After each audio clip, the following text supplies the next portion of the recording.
High fashion is in a strange place right now. The glitz, the glamour, the tradition, it's all still there, but something feels off. The allure that once made haute couture the pinnacle of creativity and innovation seems to be fading. Instead, we're witnessing a carousel of familiar ideas, safe choices, and an endless rotation of creative directors. For many major fashion houses, it feels like a formula more than a vision. And then there's Laquan Smith, the designer who came from humble beginnings, yet carved out a niche in the industry that feels fresh, fearless, and utterly original. In today's episode of Let's Talk Couture, we're going to take a deep dive into the state of high fashion today and why the larger houses should consider taking a page out of Laquan Smith's book when it comes to originality.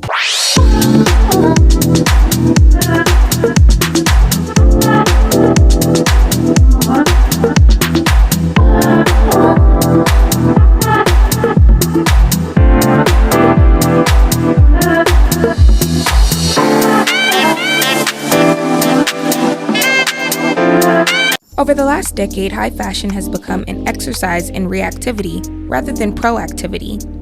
Fashion houses like Gucci, Balenciaga, and Louis Vuitton have seen an endless revolving door of creative directors. Gucci has had Alessandro Michele, then a sudden shift to new directions with Sabato De Sarno. Balenciaga saw Demna redefine streetwear meets high fashion before evolving into a more experimental dystopian narrative, which is now, I guess, being carried over at Gucci. Even Louis Vuitton, one of the oldest and most prestigious houses, has experienced several creative shifts in the last few years, with Virgil Abloh's Chenier coming to a tragic end too soon and the ongoing search for a successor.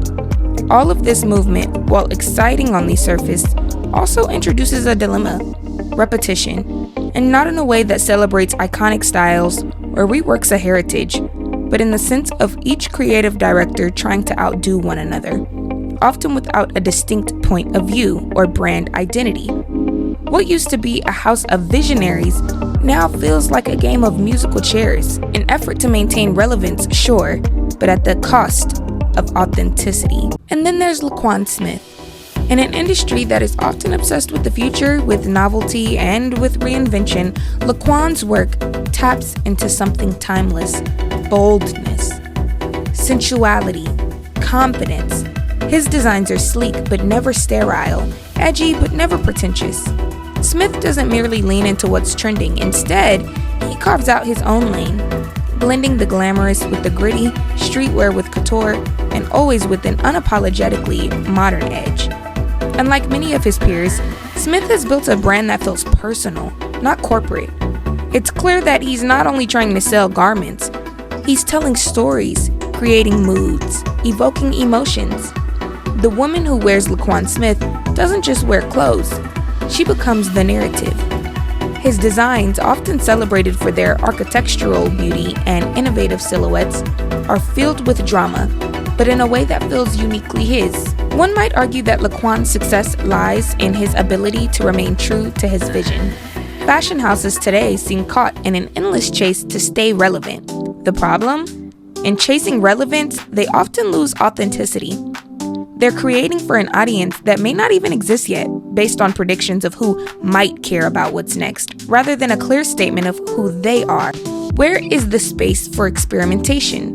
Where is the room for designers to play, fail, and succeed on their own terms?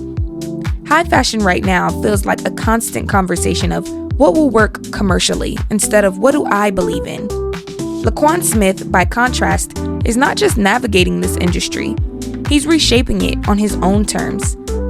His pieces don't just mirror the mood of the moment, they create the mood. And what's particularly interesting about Laquan Smith is his ability to straddle both the high fashion world and the world of pop culture.